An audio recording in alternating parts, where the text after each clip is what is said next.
السلام عليك يا أبا عبد الله، السلام عليك يا ابن رسول الله. سيدنا ونبينا وشفينا بالقاسم محمد وآله الطيبين الطاهرين المظلومين. أما بعد فقد قال الله سبحانه وتعالى في كتابه المبين وهو أصدق الصادقين. بسم الله الرحمن الرحيم. الله لا إله إلا هو الحي القيوم. صلوات.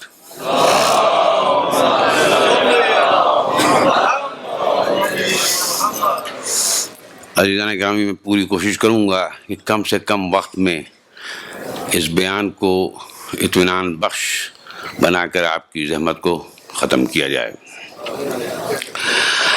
ہم دیکھتے ہیں اس دنیا کے اندر اکثر و بیشتر یہ جملہ بہت سننے کو ملتا ہے کہ یہ دنیا بہت چھوٹی ہے۔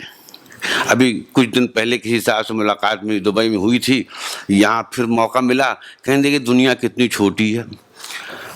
تو دنیا چھوٹی تو ہے، لیکن جب ہم فیکٹس کو دیکھتے ہیں تو ہمیں لگتا ہے دنیا چھوٹی کہاں، دنیا تو بڑی ہے۔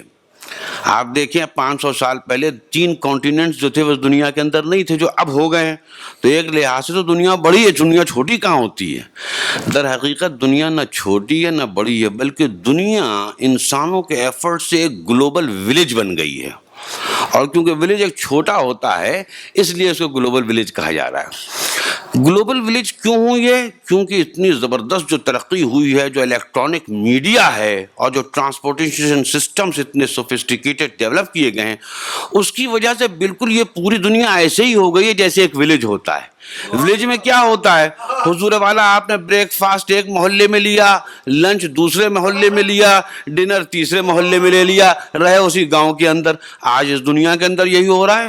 آپ نیو یارک میں بریک فاسٹ لیں، لندن میں لنچ کریں اور اس کے بعد دبئی میں جا کے ڈنر کریں، 6 گھنٹے کی فلائٹ۔ تو آپ دیکھیے وہی حال اس پوری دنیا کا ہو گیا۔ اسی طرح گاؤں میں کیا ہوتا ہے؟ کوئی چھوٹی سی بات اگر کہہ دی گئی یا نکل گئی، شام تک پورے گاؤں میں اس کی خبر ہو جاتی ہے۔ اسی لیے لوگ بہت گھبراتے ہیں کہ کہیں کسی کو کوئی خبر نہ ہو سکے۔ حضور والا بالکل یہی حال اس پوری دنیا کا ہو گیا ہے۔ آج کوئی حادثہ، کوئی واقعہ دنیا کے کسی کونے میں ہو، چند گھنٹوں کے اندر سب کو اس کی خبر ہو جاتی ہے۔ کہاں طوفان آیا ہے، کہاں کیا ہوا ہے، جہاں ہو رہا ہے اس کو شاید اس کے بعد میں، لیکن ساری دنیا کو خبر ہو جاتی۔ تو اس لحاظ سے یہ پوری گلوبل ولیج ہو گیا۔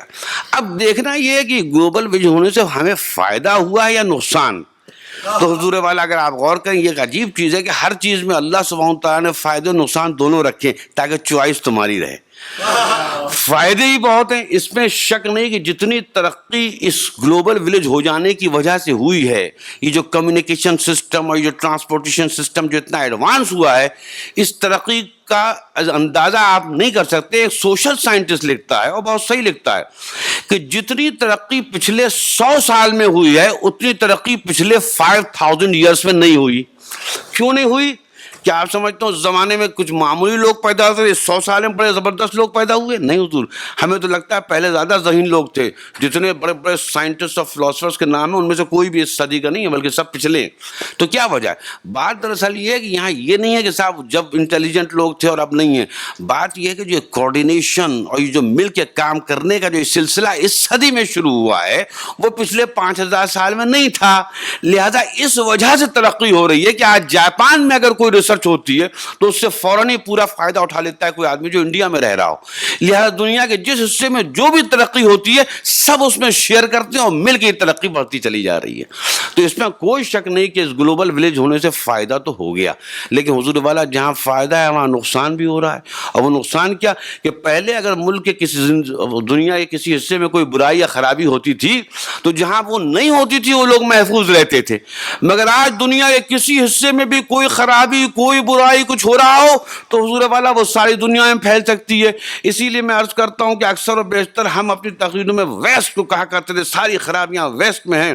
حضور والا اب نہ ایسٹ نہ ویسٹ، نہ خرابی ایسٹ میں آپ کہہ سکتے نہ ویسٹ، دونوں ایسٹ اور ویسٹ برابر ہیں۔ ڈیپینڈ کرتا ہے کہ آپ نے اپنے کو کیسے خرابیوں سے بچا رکھا ہے۔ نہ آپ ایسٹ میں رہ کے محفوظ ہیں نہ آپ ویسٹ میں رہ کے محفوظ ہیں. اگر آپ احتیاط نہیں کر رہے ہیں اور آپ نے خود شریعت کے پیرامیٹرز میں اپنے کو قید نہیں کر رکھا ہے تو چاہے آپ ایسٹ میں ہو چاہے آپ ویسٹ میں ہو, آپ دونوں طرف خطرے میں. تو اس لحاظ سے میں نے عرض کیا گیا ہے. اور یہاں ایک قابل غور بات یہ ہے کہ اس وقت ایک بڑی مسئلہ یہ ہے کہ یہ خرابیاں جب آتی ہیں تو کبھی کبھی ایسا ہوتا ہے کہ ہم کو محسوس ہی نہیں ہوتا, کیونکہ دیکھیے امیونٹی ہوتی ہے. آپ کسی چیز کو روز دیکھتے چلے جا رہے ہیں, آپ کو اس کے اثرات سے آپ کو اندازہ ہی نہیں ہوتا. تو ایک بڑا مسئلہ یہ ہو رہا ہے کہ خرابیاں آ رہی ہیں, کبھی کبھی ہم کو پتہ ہی نہیں چلتا.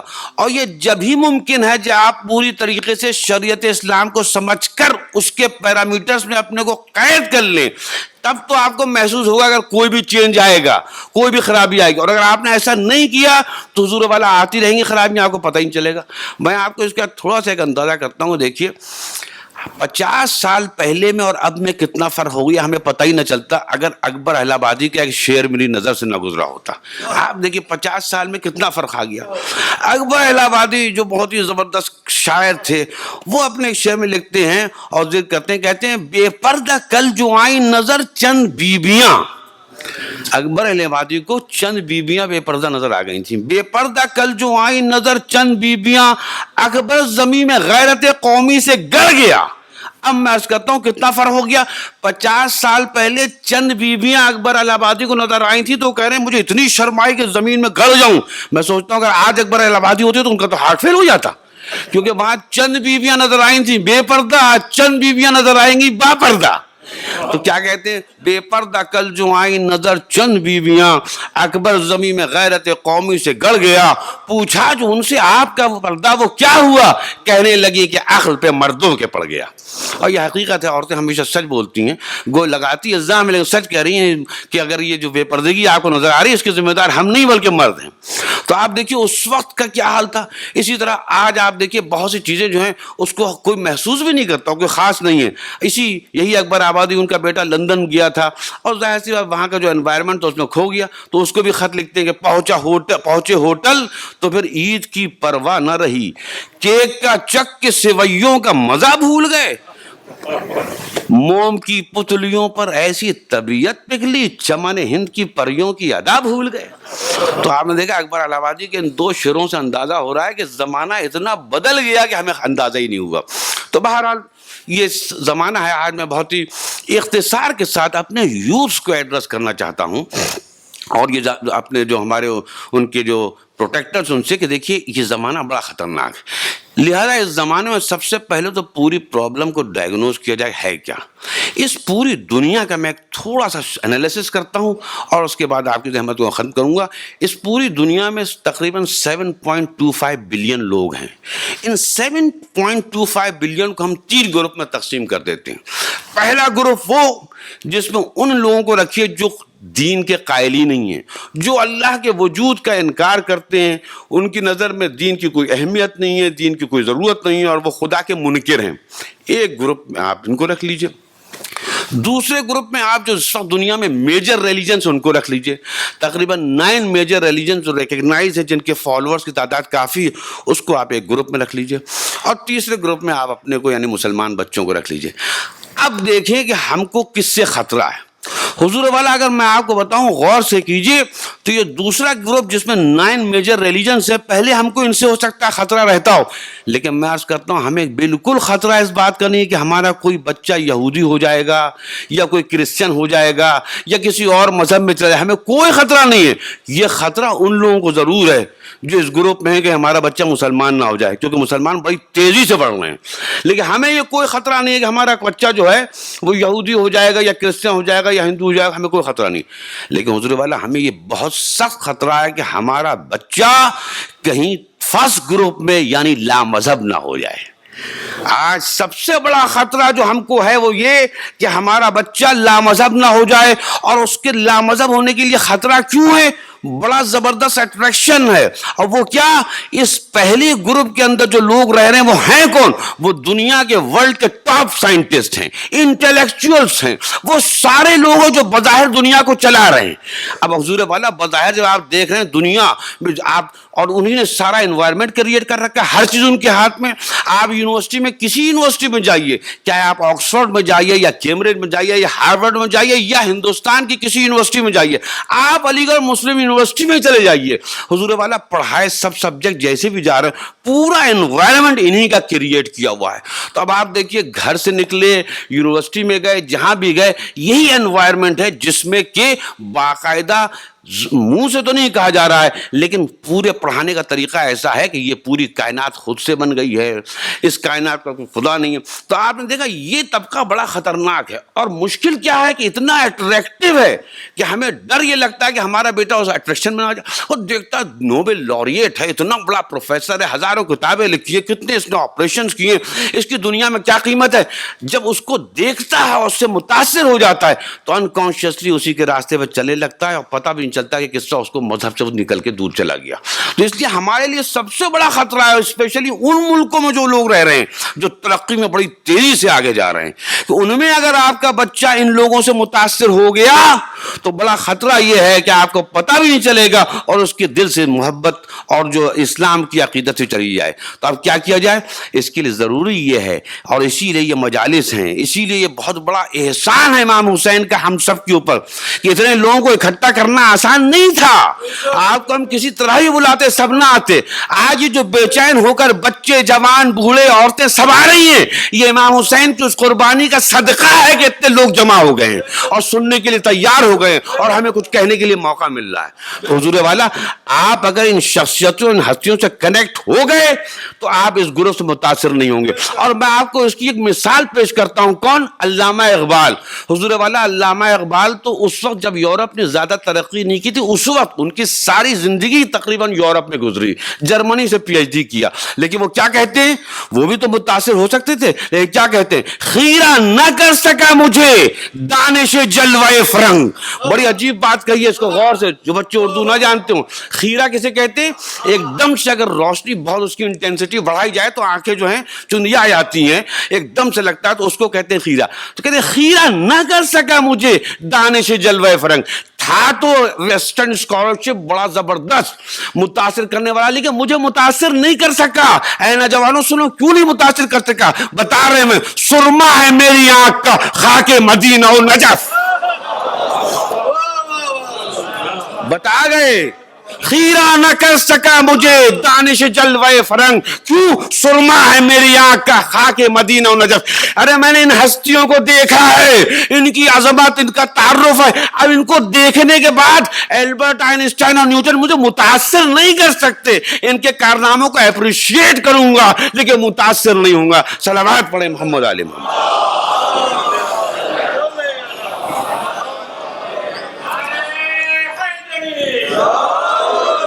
اور یہ حقیقت ہے، یہ تو ہے ان شخصیتوں. اور اس کے بعد اب آپ سے میں عرض کرتا ہوں کہ ان شخصیتوں کا کیا تھا. دیکھیے، یہ جو ورلڈ کے ٹاپ سائنٹسٹ ہیں جن سے ہم بہت متاثر ہیں، ہماری ہمت ہی کبھی نہیں ہوتی یہ سوچ کے ان سے ہم کچھ ڈس کریں، کیونکہ ہم ان سے بہت متاثر ہیں، احساس کمتری مبتلا ہو گئے. لیکن جس نے ان کے دامن کو پکڑ لیا ہو اس کا حال دیکھیے. یہ جو اللہ کا انکار کرنا، خدا کا انکار کرنا اور یہ کہنا کہ دنیا خود بخود وجود میں آ گئی، یہ کوئی اس زمانے کی بیماری نہیں ہے، بہت پرانی بیماری چلی آ رہی. آپ کو میں ایک واقعہ سناتا ہوں دور امام جعفر صادق علیہ السلام کا.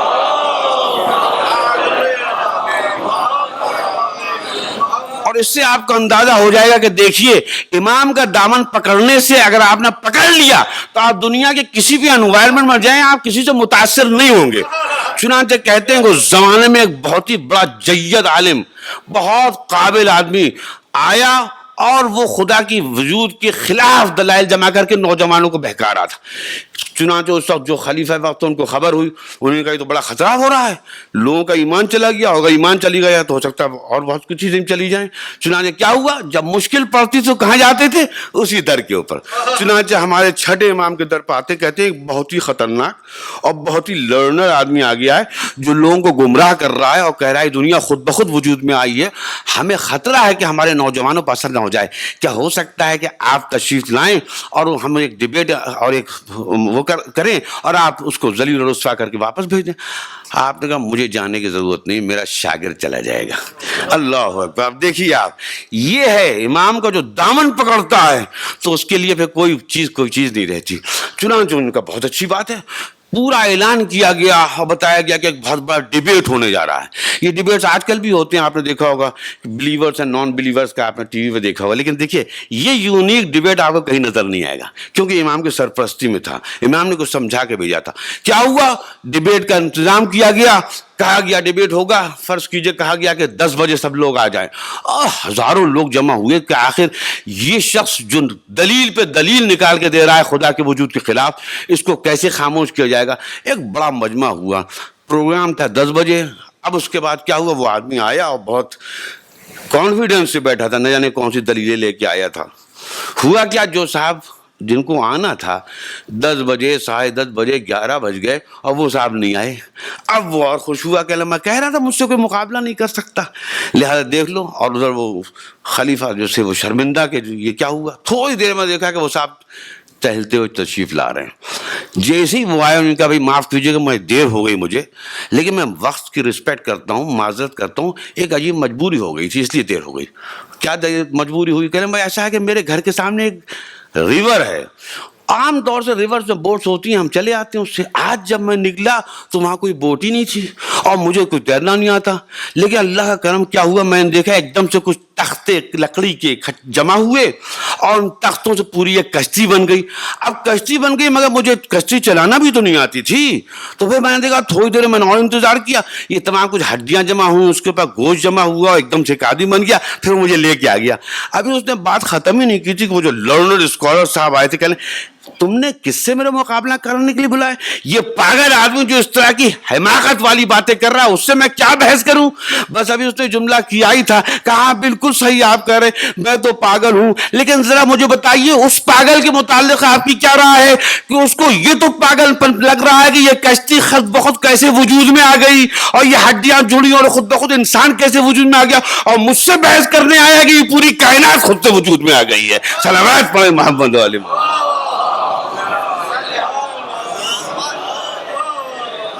تو آپ نے دیکھا یہ قیامت تک کے مسلمانوں کے امام نے بڑا پیارا نسخہ دیا ہے. ان سے اگر تم نے بحث کرنا شروع کر دی تو یہ ادھر ادھر جا کے تمہارا وقت ضائع کریں گے, نہ تمہیں کسی نتیجے پہنچنے دیں گے نہ خود. لہذا ان کا بہترین علاج یہ بولنا ہی مت دو.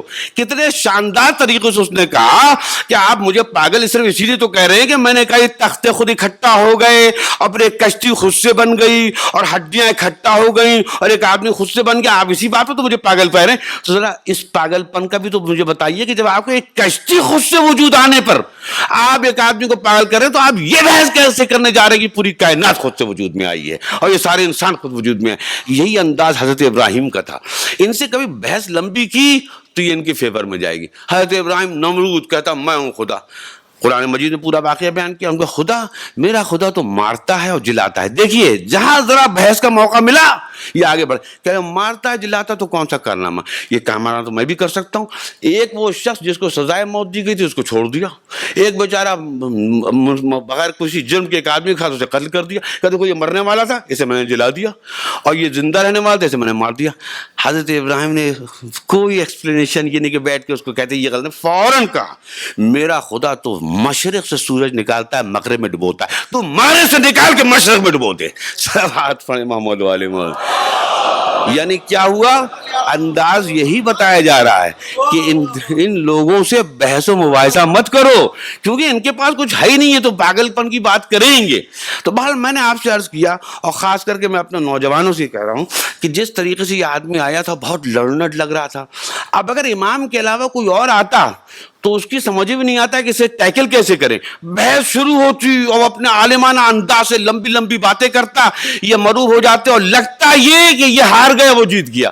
لہذا امام نے ایک نسخہ بتایا کہ ابتدائی میں اس کو بتا دو کہ تم جو اتنی لمبی بحث کرنے جا رہے ہو اس کا بیس ہی غلط ہے اور تم خود اس بات کا اقرار کر رہے ہو کہ اس کا بیس غلط ہے, لہذا گفتگو کرنے سے فائدہ کیا. حضور والا بالکل یہی بات آج کے ورلڈ کے ٹاپ سائنٹسٹ کی. بہت اختصار سے عرض کروں گا کہ ہمارے یہ لوگ جو پڑھا رہے ہیں جن کو ہم کہتے ہیں ان کی ڈسکوریز ہیں، حضور والا ان کی ریسرچ اور ڈسکوری سے ثابت کیا ہو رہا ہے؟ ان سے ثابت ہو رہا ہے اللہ کا وجود. یہ وجود الہی کا انکار کر رہے ہیں مگر ان کی ریسرچ ثابت کر رہی ہیں کہ اللہ کا وجود ہے. اور کیونکہ ہمارے یوتھ یہاں پہ ہیں جو یونیورسٹیز اور کالجز میں جاتے ہیں، لہذا میں ایک ایسی مثال سے آپ کی خدمت میں اس بات کو واضح کر دوں گا جس کا کوئی انکار نہیں کر سکتا. آپ کو معلوم ہے کہ ہماری تمام یونیورسٹیز اور کالجز میں نیوٹن لاز آف موشن پڑھائے جاتے ہیں. یہ نیوٹن لاز آف موشن جو ہیں ہر یونیورسٹی میں، ہر کالج میں پڑھایا جاتا ہے. بظاہر ہمارے بچے پڑھتے ہیں لیکن چونکہ ان کو گھر میں تیار نہیں کیا گیا، کیونکہ وہ قرآن سے اور اسلام سے واقف نہیں، لہذا انہیں بھی کبھی اس بات کا احساس نہیں ہوتا. لیکن حضور میں بتا رہا ہوں وہ بچے جب پڑھیں، اب جب جائیں تو اپنے استاد سے، اپنے ٹیچر، اپنے پروفیسر سے سوال پوچھیں نیوٹن لاز آف موشن کیا ہے. حضور والا نیوٹن لاز 3 لاز ہیں، اور اس میں پہلا لا سے اللہ سبحانہ تعالیٰ یعنی وجود الہی ثابت ہو جاتا ہے، دوسرے لا سے وننس آف گاڈ ثابت ہوتی ہے، اور تیسرا لا اتنا امپورٹنٹ ہے کہ آپ کو معلوم پوری راکٹ ٹیکنالوجی جو ڈیولپ ہوئی جس سے انسان چاند پر گیا ہے وہ Newton 3rd law of motion ہے. اب فرسٹ لا آف موشن کیا ہے؟ بہت ہی سمپل لینگویج میں، بہت ہی لے مین لینگویج میں بتاؤں کہ نیوٹن نے یہ چیز ڈسکور کی جو ہر ایک کے آبزرویشن میں تھا لیکن اس کو محسوس نہیں کر رہا تھا کہ کوئی بھی object, every object will remain at rest until some pressure, some force is exerted. یعنی بہت سمپل سے لا جو ہر ایک جو سائنس سے تعلق میں وہ بھی سمجھتا ہوں کہ ہر چیز جو ہے وہ ریسٹ ہے، موو ہی نہیں کر سکتی جب تک کہ آپ اس کے اوپر کوئی فورس اپلائی نہ کریں. یعنی without the application of force motion is impossible. This is the first law of motion. اب اس کے بعد میں کہتا ہوں، یہ تو آپ کو معلوم دنیا کے تمام سائنٹسٹ کہتے ہیں کہ everything in this universe we find in motion. Electrons are revolving around the nucleus, the earth is revolving around the sun is revolving around the center of the galaxy, and all galaxies are in motion. اور Newton کہتا ہے کہ motion ہو ہی نہیں سکتا without the application of force. اب آپ ان scientist سے پوچھئے which force has brought everything into motion. یہ سمپل سی چیز ہے. اور حضور والا اگر میں خالی دینی تعلیم کا ہوتا تو کہتے پتہ نہیں کہ میں یونیورسٹی میں 20 سال پڑھا کے اور یہ سوال میں نے پروفیسر سب سے ڈسکس کیا فزکس سے. حضور والا کوئی جھوٹا موٹا ہی کوئی فورس بتا دیتے لیکن نہیں، آپ کو معلوم ہے کہ اس وقت کوئی یہ سائنٹسٹ نہیں بتا سکتا. کہہ تو رہے ہیں یعنی آئزیک نیوٹن کا فرسٹ لا تو یہی ہے کہ موشن ہے ہی نہیں، امپاسبل ہے without the application of force. اب سوال یہ جب آپ کہہ رہے ہیں کہ موشن پاسبل ہی نہیں ہو، وہ نظر بھی آتا ہے، تو which force has brought everything to motion? اس کا مطلب ایک فورس ہے، ایک طاقت ہے. اور یہی میں عرض کرتا ہوں کہ آپ کو معلوم ہے سیکولر انسٹیٹیوشن کی پیدائش کیسے ہوئی. یہ جو آپ کی کیمبرج وغیرہ ہیں یہ پہلے مشنریز تھے، یہاں پر باقاعدہ ریلیجس ایجوکیشن ہوتی تھی. لیکن جب سائنس نے ترقی کی اور پتہ یہ چلا کہ بائبل کے اندر سائنٹیفک ایررز نظر آئے جو سائنس سے ٹکرائے، جیسے کہ آپ کو معلوم ہے کہ اسٹیپ وائز کریشن میں کیا کہا ہے، بائبل میں لکھا ہوا ہے کہ God created the plant kingdom on the 3rd day and then God created sun on the 4th day. حضور والا اب بایولوجی اور بائبل آپ ایک ساتھ کیسے پڑھائیں گے؟ وہاں بایولوجی کا ٹیچر بتا رہا ہے کہ بغیر سن لائٹ کے پلانٹ سروائیو ہی نہیں کر سکتے، اور آپ کی بائبل کہہ رہی ہے کہ پلانٹ جو تھے وہ سورج کے پیدا ہونے سے پہلے پیدا ہو گئے تھے. اب یہ سائنٹیفک ایرر ایسا ہے جس کی وجہ سے کہا گیا کہ بھائی آپ اپنے مذہب کو لے جائیے، ہمیں سائنس پڑھانے دیجیے. تو میں کہتا ہوں بالکل صحیح کیا آپ نے، ان مذاہب کو باہر کر دیا جو آپ کے سائنس سے ٹکرا رہی تھی. لیکن اب میں آپ سے ایک سوال یہ بھی کروں گا کہ جس طریقے سے آپ نے بائبل کو اپنے کالج سے کہا کہ اس کو کہیں اور جا کے پڑھائیے کیونکہ ہمارے سائنٹیفک فیکٹ سے ٹکرا رہا ہے، تو میں کہتا ہوں نیوٹن لاز آف موشن بھی پڑھانا چھوڑ دیجیے. اس لیے کہ اگر بچے نے پوچھ لیا کہ آپ نے کہا تھا کوئی چیز موشن میں نہیں آتی جب تک کہ فورس اس پر اپلائی نہ کیا جائے، اور آپ ہی بتا رہے ہیں کہ ہر چیز موشن میں ہے، تو یہ بھی تو بتائیے وہ کون سا فورس ہے جن کو موشن میں لے کر آیا ہے. کوئی پروفیسر اس کا جواب نہیں دے سکتا. تو جب تک جواب نہ ڈھونڈ لیں نیوٹن لاز آف موشن مت پڑھائیے گا. صلوات پڑھے محمد و آل محمد.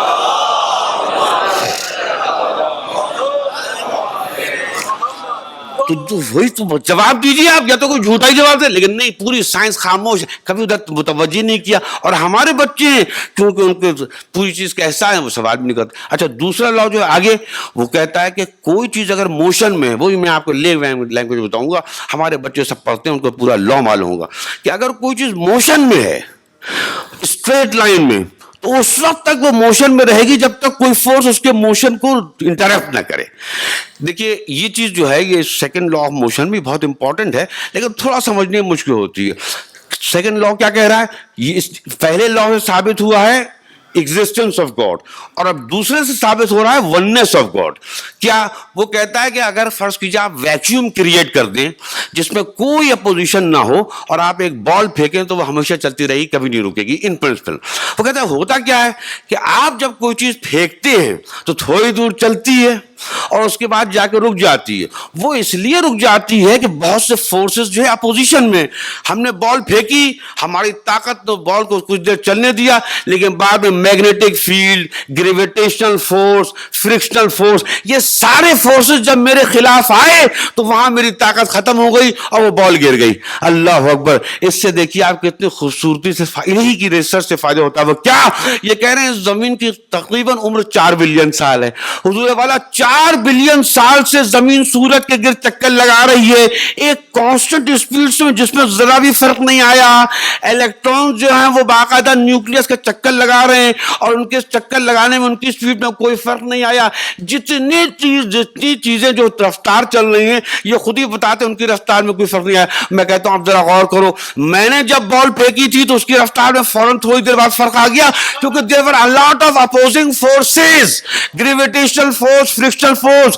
میرے رب نے جب الیکٹران کو چلایا, جب زمین کو چلایا, جب گیلیکسی کو چلایا, اس کی اسپیڈ میں کوئی فرق اس لیے نہیں آیا کہ اس کے خلاف کوئی اپوزنگ فورس تھا ہی نہیں, اسی نے چلایا تھا, وہی روک سکتا ہے. اسی کو ہم کیا کہتے ہیں اپنی مسجدوں میں یہی کہتے ہیں, لا حول ولا قوت الا باللہ العلی العظیم.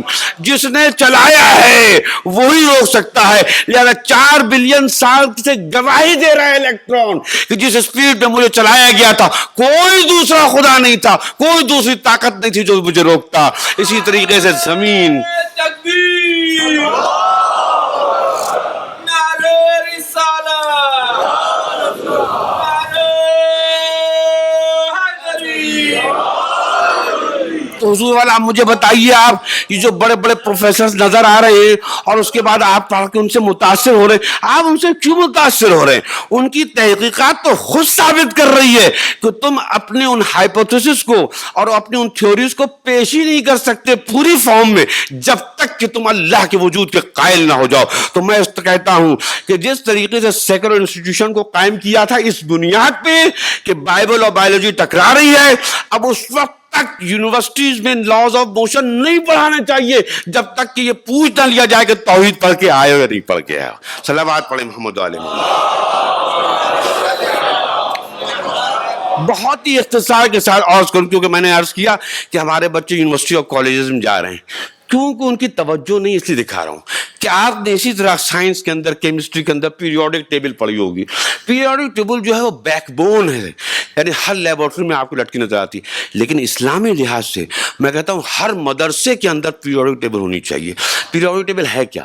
بہت ہی اختصار سے جن کا تعلق نہیں رہا ان کو بتا دوں کہ اس وقت کائنات میں کوئی بھی چیز جو آپ امیجن کر سکتے ہیں, کوئی بھی چیز, وہ 114 ایلیمنٹس ہیں. ہمارے زمانے تک 104 ڈسکور ہوئے تھے, اب 114 ہوئے اور ابھی لیٹسٹ جو ہے وہ 118 ایلیمنٹس. اب یہ بالکل سائنٹیفک لینگویج میں بتا رہا ہوں, آپ کوئی چیز بھی تصور کر لیجئے وہ نہیں 118 ایلیمنٹ میں سے ہے. چاہے ایلیفینٹ ہو, چاہے کپڑا ہو, چاہے رومال ہو, یہ انہی ایلیمنٹ سے مل کے بنا ہے. یعنی گویا یوں کہا جائے کہ پوری کائنات کا جسم جو ہے وہ پیریوڈک ٹیبل ہے. اور اسی لیے میں عرض کرتا ہوں, ابھی کل تک اگر میں کہتا جو قرآن نے کہا تھا ہر خشک کو تر اس میں چھپا دیا ہے, تو آپ کہتے کہ یہ کیا کہہ رہے ہیں آپ, ہر خشک کو تر چھپا دیا, کیسے ممکن ہے؟ 600 پیج میں. میں کہوں گا حضور والا پیریوڈک ٹیبل 1 پیج میں لکھی جا سکتی ہے, اور میں چھپا کے اپنی مٹھی میں کہوں کہ پوری کائنات میری مٹھی میں ہے, تو ایک جاہل آدمی تو ہنسے گا, لیکن پڑھا لکھا ہوا آدمی کہے گا بات تو صحیح کہہ رہا ہے. اس کا مطلب یہ ہے کہ کائنات میں جو کچھ بھی ہے اسی پیریوڈک ٹیبل میں. اب حضور والا میں کہتا ہوں کہ اس پیریوڈک ٹیبل کو بنایا کس نے تھا, کس نے ڈسکور کیا؟ وہ ایک رشین سائنٹسٹ مینڈلیف ہے جو خدا کے وجود کا قائل ہی نہیں ہے. لیکن آپ دیکھیے قابل غور بات ہے حضور والا, یہ ساری باتیں ہمارے مدرسوں مجلسوں پڑھی نہیں جاتی, اس لیے ہو سکتا ہے آپ کو انیوژل لگ رہا ہو, لیکن میں کہتا ہوں یہ سب توحید اور باقاعدہ دینی باتیں ہیں. اسی لیے جو میں نے عرض کیا تھا کہ یہ جو کہا جاتا ہے یہ دینی علوم ہے، یہ دنیاوی علوم ہے، یہ تقسیم غلط ہے. ہمارے ڈاکٹرز، ہمارے انجینئرز یہ جو سارے کام کر رہے ہیں، اگر اسلامی پرسپیکٹو سے کریں تو اس میں ان کو بڑی دلیلیں نظر آئیں گی. دینی علوم کو بھی اگر آپ دنیا حاصل کرنے کے لیے کریں تو وہ دنیاوی ہو گئے، اور دنیاوی علوم جنہیں آپ کہتے ہیں ان کو اپنا عقیدہ مضبوط کرنے کے لیے پڑھیں تو یہ دینی مضبوط ہو گئے. تو اب بتاؤ مینڈلیف نے کیا کیا؟ اس کے زمانے میں صرف 60 ایلیمنٹ ڈسکور ہو پائے تھے. تو اس نے کیا کیا، پوری پیریوڈک ٹیبل بنائی اور اس کو اس کا کریڈٹ ملا، لیکن اس نے خالی خانے چھوڑ دیے اور کہا دیکھیے قابل غور بات جس کو کہ کوئی دنیا کے انسان سائنٹسٹ انکار نہیں کرے گا. اس نے کہا یہ ایلیمنٹ ابھی ڈسکور تو نہیں ہوئے ہیں، لیکن میں تمہیں بتا رہا ہوں کیونکہ یہ خانہ، یہ ایلیمنٹ اس گروپ میں فال کر رہا ہے، جب بھی نکلے گا اس کی فزیکل اور کیمیکل پراپرٹیز میں تمہیں پہلے ہی سے بتا دے رہا ہوں. اور حضور والا جو اس نے کہا بالکل وہی ہوا اور ہوتا ہی جب وہ ڈسکور ہوئے. اب میں کہتا ہوں جو لوگ کہتے ہیں کہ یہ کائنات از اے پروڈکٹ آف ایکسیڈنٹ، ان سے پوچھئے کہ ایکسیڈنٹ کی ڈیفینیشن کیا ہے. جب دو گاڑیاں آپس میں ٹکراتی ہیں تو کیا ہوتا ہے؟ ان کے اندر جو خوبصورتی، جو سیمیٹری ہوتی ہے وہ خراب ہوتی ہے یا اور بنتی ہے؟ آپ نے کبھی آج تک دیکھا کہ دو کاریں ٹکرائی اور پھر ہیلی کاپٹر بن گیا ہو؟ اگر بات یہی کہہ رہے ہیں حضور والا سائنٹسٹ، اسی لیے میں کہہ رہا ہوں کہ ان کی اپیرنس تو مت جائیے، اندر کہہ یہی رہے ہیں کہ دو کاریں ٹکرائیں اور ہیلی کاپٹر بن گیا. حضور والا مینڈلیف سے پوچھو کہ تمہیں ابھی پتا نہیں، تم نے علم غیب کا دعویٰ بھی نہیں کیا ہے، پھر کس بنیاد پر کہہ رہے ہو کہ ایلیمنٹ ابھی نکلا ہی نہیں ہے؟ لیکن جب بھی نکلے گا، فرض کیجئے 11ویں والا خانہ جو تھا خالی تھا اور اس میں سوڈیم تھا، اور اس نے کہا تھا جب بھی نکلے گا اس کی پراپرٹیز یہ ہوں گی، اور جب نکلی تو واقعی وہی ساری پراپرٹیز تھی. تو اسے علم غیب نہیں تھا. اس نے کہا مجھے علم غیب نہیں ہے، لیکن میں جانتا ہوں کہ پوری کائنات ایک نظام پہ کام کر رہی ہے. یہ ایکسیڈنٹ جو ہے اس کی تعریف یہ ہے کہ اس پہ کوئی نظام اور ڈرافٹ نہیں ہوتا. جب دو کاریں ٹکرا رہی تھیں، ٹکرانے سے پہلے ہیڈ لائٹ آگے تھی، ہر چیز اپنی جگہ تھی. ٹکرانے کے بعد کیا ہوا؟ ہیڈ لائٹ ادھر گئی، سیٹ ادھر گئی، فلاں چیز ادھر گئی، یعنی سیمیٹری برباد ہو گئی. تو ایکسیڈنٹ کا رزلٹ ہوتا ہے سیمیٹری کا خراب ہو جانا. اگر یہ کائنات ایکسیڈنٹ کا رزلٹ ہوتی تو سیمیٹری اچھی ہوتی یا خراب ہوتی؟ یہ تو اتنی آرگنائزڈ ہے کہ ابھی وہ ایلیمنٹ ڈسکور نہیں ہوا، اور تم صرف اس لیے پراپرٹی بتا رہے ہو کہ اس کے اندر پورا سسٹم اور پورا نظام ہے. اور اس کے بعد جو قابل غور بات وہ یہ ہے کہ یہ سارے 118 ایلیمنٹ جو پوری کائنات کا جسٹ ہے، ایک اے لیول کا بچہ بتا دے گا ان سب کے اندر بالکل ایک ہی سسٹم، یعنی الیکٹرونز جو ہیں وہ نیوکلیس کے چاروں طرف چکر لگا رہے ہیں اور پروٹونز اور نیوٹرون نیوکلیس کے اندر ہے. تو گویا میں کہوں گا کہ اس پوری کائنات کا جسٹ جو آپ نے بنا کے جو میپ پیش کیا وہ یہ بتا رہا ہے کہ اس پوری کائنات میں ایک ہی ڈیزائن اور ایک ہی سسٹم ہے. آپ نے یہ تو مان لیا کہ پوری کائنات میں ایک ہی سسٹم ہے، ایک ڈیزائن ہے، تو آپ کیوں نہیں مان لیتے کہ اس کا بنانے والا ڈیزائنر بھی ایک ہی ہے؟ صلوات پڑھے محمد و آل محمد.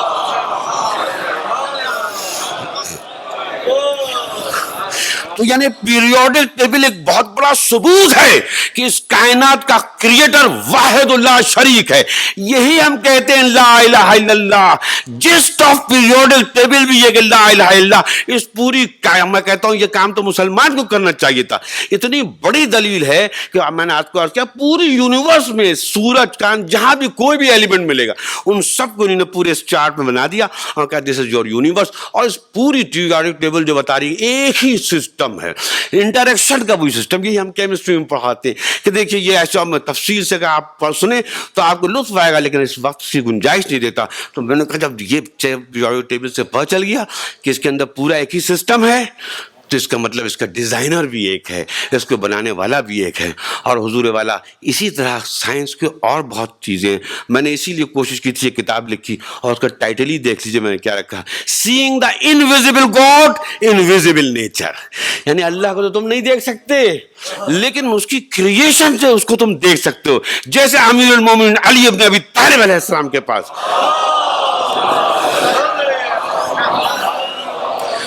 ایک شخص آیا اور اس نے کہا کہ آپ نے اپنے رب کو دیکھا ہے؟ تو کیا جواب دیا؟ پہلا جواب بڑا ہی پیارا، کہ میں بغیر دیکھے کسی پر ایمان نہیں لاتا.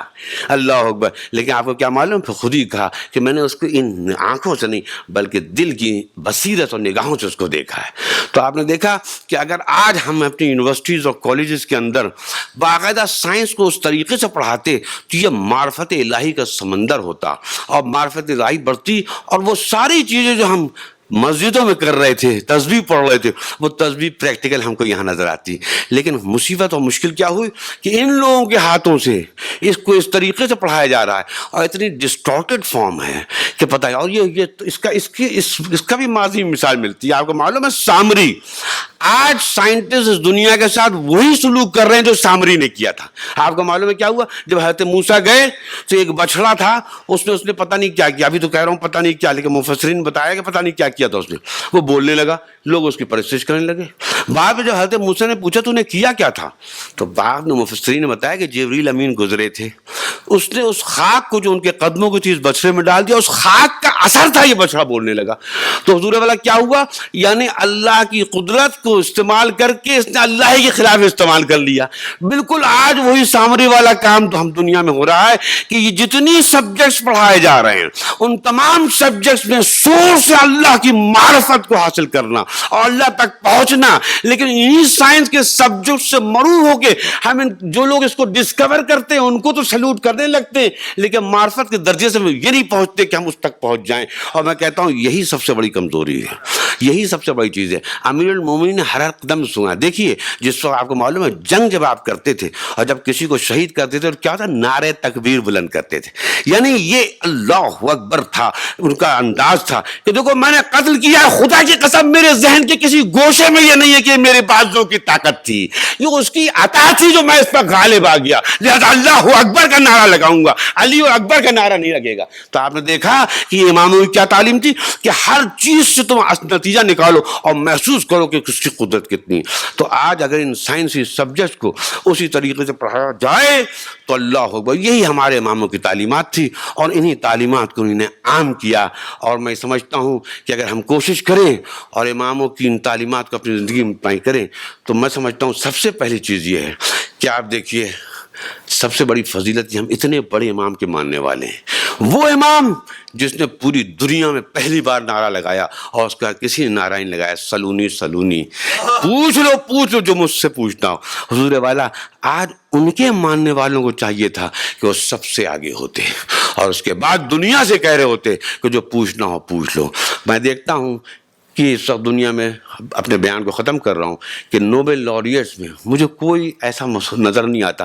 ایک پروفیسر عبدالسلام کو موقع ملا تھا. دیکھیے ان کو جب نوبل پرائز فزکس ملا تو آپ کو معلوم ہے کہ اسٹاک ہوم کے اندر 12 دسمبر کو تمام نوبل لاریٹس کو انوائٹ کیا جاتا ہے. انہوں نے کسی حد تک ادا کیا کہ جب وہ گئے اور ان کو نوبل پرائز تو اس میں اپنے سبجیکٹ کی اپنی جس پر پرائز ملتا ہے اس کے بارے میں کچھ کہنا پڑتا ہے. پروفیسر عبدالسلام نے اپنی ریسرچ کو تو ایک طرف رکھا، اسے بعد میں بیان کیا، لیکن پہلے سورہ ملک کی آیتیں پڑھی. ورلڈ کے 12,000 ٹاپ سائنٹسٹ بیٹھے تھے اور اس کے بعد سورہ ملک کی کون سی آیت چوز کی؟ وہ بھی بڑی ریلیونٹ تھی. اس میں پروردگار عالم فرما رہا ہے کہ اپنے تمام دنیا کے تمام سائنٹسٹ کو مخاطب ہو کر ہے کہ تم میری کریشن کا مطالعہ کرو، تم میری کریشن کو دیکھو، تمہاری نگاہ واپس آ جائے گی، تم میری کریشن میں کوئی عیب نہیں پاؤ گے، کوئی ایرر نہیں پاؤ گے. پھر ارشاد ہو رہا دوبارہ دیکھو، تمہاری نگاہ ذلیل ہو کر آ جائے گی مگر میری کائنات میں تمہیں کوئی نقص اور عیب نظر نہیں آئے گا. عبدالسلام نے آیت پڑھ کے اس کا ترجمہ کر کے کہا حضور والا یہ میرا عقیدہ ایز اے مسلم ہے اور آپ کا عقیدہ ایز اے سائنٹسٹ ہے. یعنی دنیا کے تمام سائنٹسٹ اس بات پر ایگری کرتے ہیں کہ کائنات کی پوری کریشن کے اندر یہی پڑھ انہیں کہیں کوئی عیب نظر نہیں آیا. تو حضور والا اسی طرح تمام مسلم سائنٹسٹ آتے تو آج، لیکن افسوس کی بات کیا ہے؟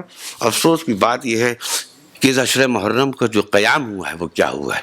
وہی ہستیاں جنہوں نے جو علم کا سمندر تھے، جن کے پاس دعوت و قلم لے کے جانا چاہیے تھا، حضور والا دعوت و قلم لے جانے کے بجائے خنجر اور تیر اور تلواریں لے کر گئے.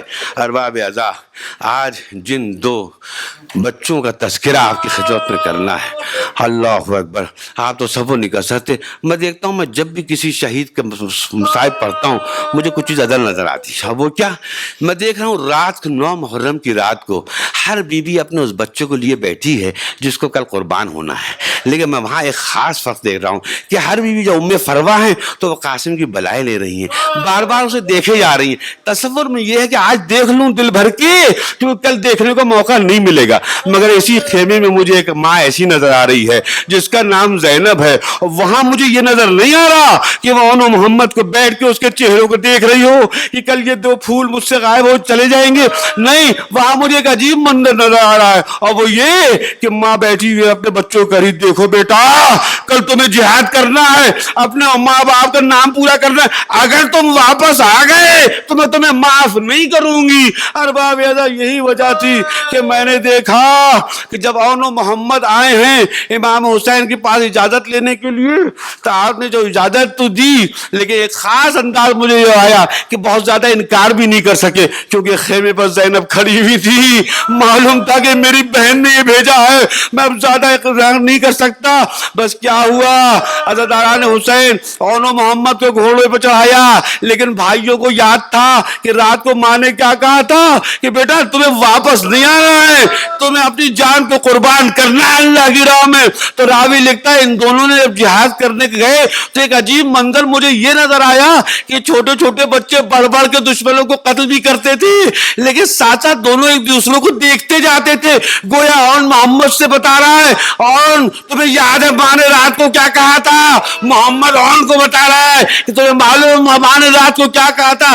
تو میں دیکھ رہا ہوں یہ جہاد کر رہے ہیں، تلواریں چل رہی ہیں، آگے بھی دیکھ رہے ہیں، ایک دوسرے کو بھی دیکھ رہے ہیں، مگر ایک موقع آیا کہ عزاداران حسین یہ دونوں بچے گرے، ایک دفعہ سلام کیا اور کہا آقا ماما ہمارا آخری سلام لیجئے، اللہ اکبر۔ ایک عجیب مرثیہ ہے، جب امام حسین تشریف لائے ان کے بچوں کو پیار کیا تو ایک دفعہ ان کے منہ سے آہستہ سے نکلا، ارے ہمارے اماں سے کہہ دیجئے گا ہم نے اس وعدے کو پورا کر دیا۔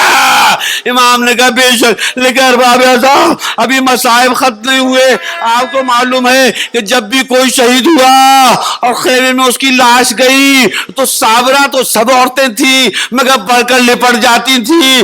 ارے جب قاسم کی پامال لاش آئی تھی تو آپ کو معلوم ام فرما لپٹی تھی، مگر ایک عجیب منظر ہے جب یہ دو لاشیں امام حسین لے کر آئے تو میں نہیں دیکھتا کوئی بیوی حضرت زینب آئی ہو، ہاں اور بیویاں تو چاروں طرف سے لپٹ گئی مگر زینب نہیں آئی۔ ارے حضور یہی میں منظر نہیں ختم ہوا اور میں نے دیکھا شام میں بھی یہی ہوا، جب حضرت زینب کی خواہش کے اوپر تمام سر لائے جا رہے تھے تو میں دیکھ رہا تھا کہ جس وقت قاسم کا سر آیا ارے ام فرما بھر کے لپٹ گئی تھی، ارے جس وقت علی اکبر کا سر آیا تھا ام لیلا بھر کے لے لیا تھا، مگر جب یہ دو سب سر چلے گئے دو سر رکھے ہوئے تھے، کسی نے کہا کہ شاید یہ یتیم ہے ان کے ماں باپ نہیں ہیں۔ اس وقت مجھے ایک نئی سی آواز سننے کو ملی کہ نہیں یہ یتیم نہیں ہے میرے بیٹے ہیں، مگر باب اعظم مجھے بس وہ وقت یاد آیا جب یہ قافلہ ایک سال بعد مدینے واپس لوٹا